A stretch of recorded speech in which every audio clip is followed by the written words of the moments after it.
അസ്സലാമു അലൈക്കും വറഹ്മത്തുള്ളാഹി വബറകാതുഹു. പ്രിയമുള്ളവരെ, പരിശുദ്ധ റമദാനിൻ്റെ 20-ാം ദിനത്തിൽ അൽഹംദുലില്ലാഹ് നാം എത്തിയിരിക്കുകയാണ്.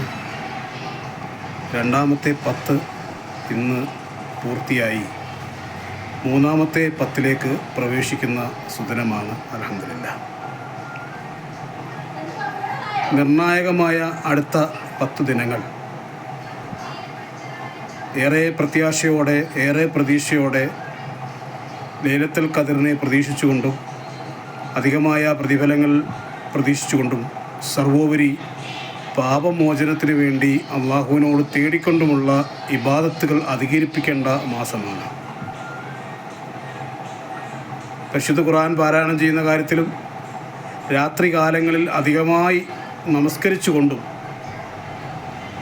അതുപോലെ തന്നെ പള്ളികളെ ഏറ്റവും കൂടുതൽ സജീവമാക്കി പള്ളികളിൽ കൂടുതൽ സമയം ചെലവഴിച്ചുകൊണ്ട് അല്ലാഹുവിൻ്റെ റസൂൽ തിരുനബി സല്ലല്ലാഹു അലൈഹി വസല്ലം തങ്ങൾ ഭാര്യമാരുമായിട്ടുള്ള എല്ലാ ഇടപെടലുകളും മാറ്റിവെച്ചുകൊണ്ട് പള്ളിയുമായിട്ട് സജീവമായി രാപകലില്ലാതെ ഇബാദത്തുകൾ മുഴുകിയിരുന്ന ദിനങ്ങളാണ് ഈ അവസാനത്തെ 10 ദിനങ്ങൾ എന്ന് പറയുന്നത്. ഈ അവസാനത്തെ 10ലാണ് നമ്മളെല്ലാവരും പ്രത്യാശയോടെ, പ്രതീക്ഷയോടെ കാത്തിരിക്കുന്ന ലൈലത്തുൽ ഖദർ വരാനിരിക്കുന്നത്. അതേത് ദിവസമാണെന്ന് വ്യക്തമായിട്ട് പറയുന്നില്ല എങ്കിലും മഹാന്മാർ 27 രാവിന് ഒരു പ്രാധാന്യം കൊടുക്കുന്നു എന്നതൊഴിച്ചാൽ കൃത്യമായിട്ടുള്ള അറിവ് ആ കാര്യത്തിൽ ആർക്കും തന്നെ ഇല്ല. എങ്കിലും ഈ മഹത്തായ രാവിനെ നമ്മളെല്ലാവരും പ്രതീക്ഷിക്കുന്ന ദിനങ്ങളാണ്.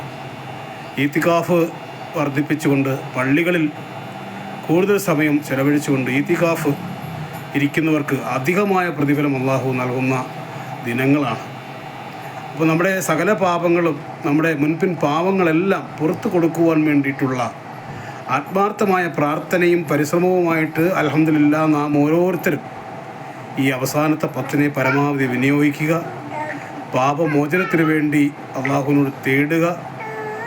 സകല മനുഷ്യരോടും കടപ്പാടുള്ളവരായി, സർവചരാചരങ്ങളെയും ചേർത്ത് പിടിക്കുന്നവരായി, നല്ല മനുഷ്യരായി, എല്ലാവരെയും ജാതി മത ഭേദമന്യേ എല്ലാ മനുഷ്യരെയും അള്ളാഹുവിൻ സൃഷ്ടികളായി കരുതി ഇടനെഞ്ചിൽ ചേർത്ത് പിടിച്ചുകൊണ്ട് മുന്നോട്ട് പോകുന്ന ഒരു നല്ല ജീവിത ശൈലി വളർത്തിയെടുത്തുകൊണ്ട് എല്ലാ മനുഷ്യരെയും അള്ളാഹുവിലേക്ക് അടുപ്പിക്കുവാനുള്ള ദീനിൻ്റെ ദാവത്തിൻ്റെ പ്രവർത്തനങ്ങൾ സദയം ഏറ്റെടുത്തുകൊണ്ട് നാം ഓരോരുത്തരും അൽഹംദുലില്ലാഹ് ഈ അവസാനത്തെ 10നെ വിനിയോഗിക്കണമെന്ന് ആത്മാർത്ഥമായും അഭ്യർത്ഥിക്കുകയാണ്. ഏവർക്കും പരിശുദ്ധ റമദാനിൻ്റെ അവസാന ദിനങ്ങൾ ഇബാദത്തുകൾ കൊണ്ട് മുഖരിതമാകട്ടെ, കൂടുതൽ അനുഗ്രഹങ്ങൾ ലഭ്യമാകട്ടെ എന്ന് ആത്മാർത്ഥമായും പ്രാർത്ഥിച്ചുകൊണ്ട് എല്ലാവിധമായ റംസാൻ ആശംസകളും നേർന്നുകൊണ്ട് പ്രാർത്ഥനയോടെ, നിങ്ങളുടെ പ്രാർത്ഥനയിൽ ഈ എളിയവനെ കൂടി ഓർക്കണം എന്നുള്ള അഭ്യർത്ഥനയോടുകൂടി നിസാം പത്തനാപുരം. Thank you. അസ്സലാമു അലൈക്കും വറഹ്മത്തുള്ളാഹി വബറകാതുഹു.